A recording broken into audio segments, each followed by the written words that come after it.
কোফতা কারি দেখলেই একটু রাজকীয় রাজকীয় ফিল আসে, তাই না?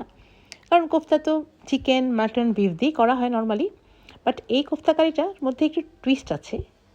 কারণ এই কোফতা কারিটা তৈরি হয়েছে মাছ দিয়ে, মাছের কোফতা কারি। পাঙাশ মাছ খেতে কে কে পছন্দ করেন না বলেন? আমার কিন্তু পাঙাশ মাছ অনেক পছন্দ।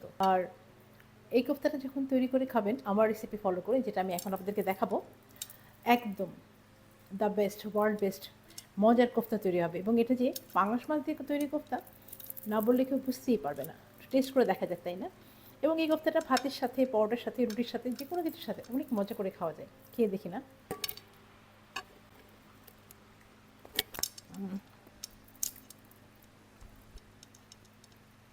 অনেক মজা, অনেক। বলে না দিলে কেউ বুঝতেই পারবে না এই কোফতাটা পাঙাশ মাছ দিয়ে তৈরি। তো চলুন দেখে নেওয়া যাক পাঙাশ মাছের খুব মজাদার একটা কোফতা কারি।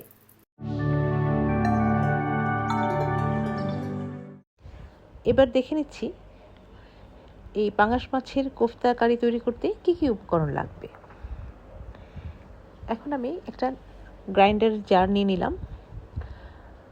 আর যে পাঙাশ মাছটা আমি নিয়েছিলাম, পাঙাশ মাছটা থেকে আমি কাটা ছাড়িয়ে ছোটো ছোটো কিউব করে কেটে নিয়েছি, তারপর ভালো করে ধুয়ে নিয়েছি।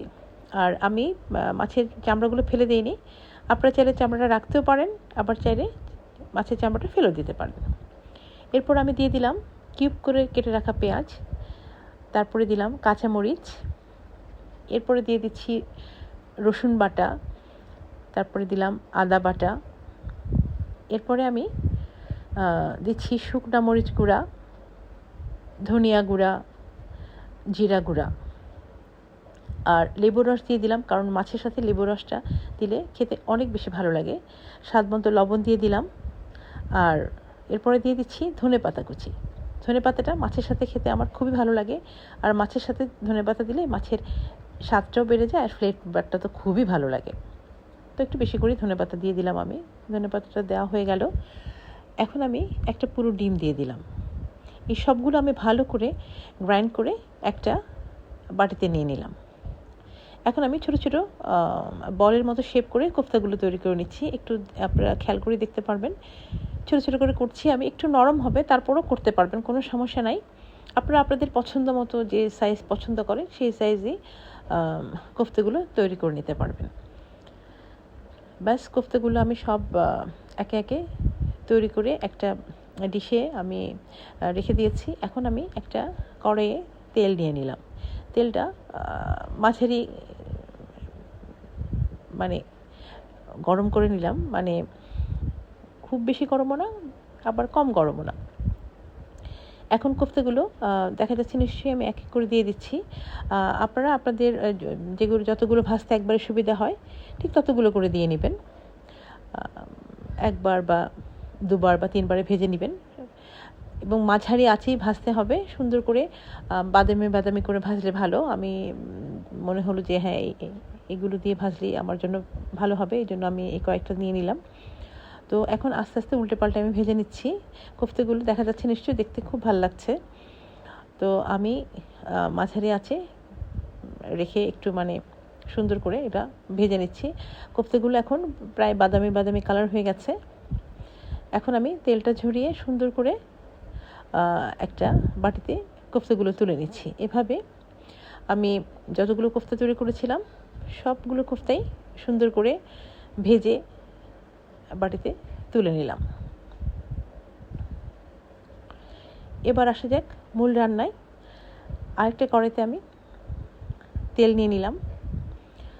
তেলটা গরম করে আমি পেঁয়াজ বাটাটা দিয়ে দিচ্ছি। হ্যাঁ, পেঁয়াজ বাটাটা দিয়ে কিন্তু কিছুক্ষণ ভাজতে হবে, কারণ মশলার কাঁচা গন্ধটা থাকলে কিন্তু কোনো কারি বা তরকারি খেতে ভালো লাগে না। তো পেঁয়াজটা কিন্তু আমি একটু ভালো করেই ভেজে নিচ্ছি, যেন পেঁয়াজের কোনো রকম কাঁচা গন্ধ একেবারেই না থাকে। তো আমার পেঁয়াজ ভাজাটা মনে হচ্ছে হয়ে গেল। তো এখন এর মধ্যে আমি দিয়ে দিলাম রসুন বাটা, তারপরে দিয়ে দিচ্ছি আদা বাটা। এখন এই রসুন বাটা আদা বাটাটা আমি পেঁয়াজ বাটার সাথে ভালো করে মিশিয়ে নিচ্ছি। মিশিয়ে এইগুলো সবগুলো আমি আবার একটু ভালো করে ভেজে নিব। যেন কোনোভাবেই এর কাঁচা গন্ধটা না থাকে। যত বেশি করে ভালো করে ভাজা যাবে মশলা বা কষানো যাবে, রান্না কিন্তু খেতে তত বেশি সুস্বাদু হয়।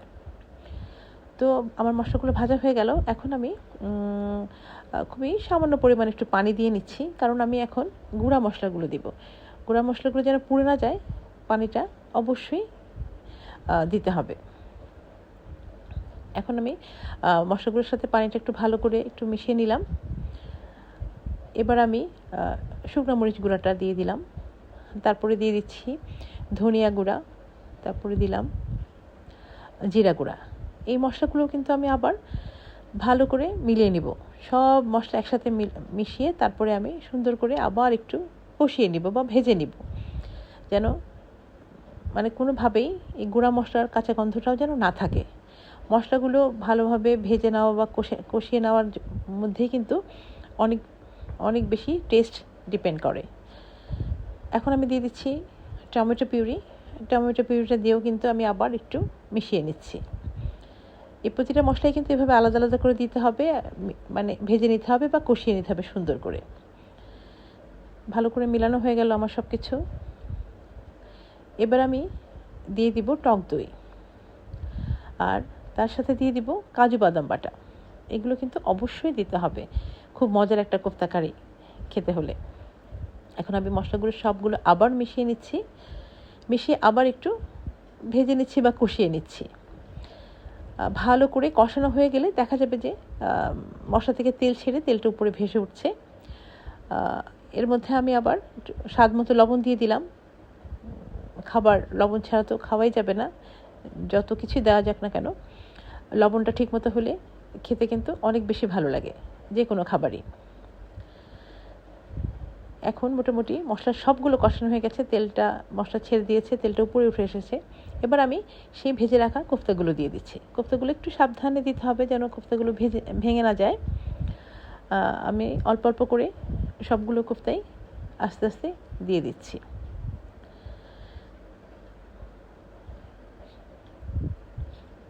সবগুলো কোফতা দিয়ে দেওয়া হয়ে গেল আমার। এখন মশলার সাথে কোফতাগুলো একটু ভালো করে আমি মিলিয়ে নেব, মানে সবগুলো মশলার সাথে যেন কোফতাগুলো সুন্দর করে মিলে যায় বা সবগুলো কোফতার গায়ে যেন মশলাগুলো লেগে যায়। এখন হলো পানি দিব ঝোলের জন্য। যে যতখানি ঝোল খেতে পছন্দ করেন ততটুকু পানি দিতে হবে, মানে যতটুকু গ্রেভি রাখতে পছন্দ করেন ততটুকু পানি দিতে হবে। তো কেউ যদি আপনারা মনে করেন একটু ভুনা ভুনা হবে তাহলে কম পানি দিবেন। আমি জাস্ট একটু ঝোল রেখে রান্না করব ভাবছি, কারণ রুটি পরোটা সব কিছুর সাথে এটা খুব ভালো লাগে, ভাতের সাথেও ভালো লাগে, পোলাওর সাথেও ভালো লাগে। তো ঢেকে দিলাম, ঢেকে দিয়ে মোটামুটি হয়ে গেছে বোঝা যাচ্ছে আমার কোফতা কারিটা। এখন দিয়ে দিলাম কাঁচামরিচ। কাঁচামরিচ না দিলে তো হবেই না, যে কোনো মাছের তরকারিতে আমার কাঁচামরিচ তো দিতেই হবে, কারণ আমি খুব একটা ঝাল খাই না, বাট কাঁচামরিচের ফ্লেভারটা আমার কাছে খুবই ভালো লাগে। এখন আবার একটু দমে দিয়ে দিলাম। এখন শেষ, রান্না শেষ। এখন সব থেকে যে জরুরি কাজটা করতে হবে সেটা হলো বেড়ে নেওয়ার পালা। সুন্দর একটা ডিশে আমি কোফতাগুলো তুলে নিচ্ছি। দেখতে খুবই অসাধারণ লাগছে, তাই না? দেখে বোঝাই যাবে না এটা চিকেন বা বিফের কোফতা না, পাঙাশ মাছের কোফতা। তো হয়ে গেল খুবই মজাদার পাঙাশ মাছের কোফতা, যেটা বাসায় অবশ্যই আপনারা তৈরি করে খাবেন।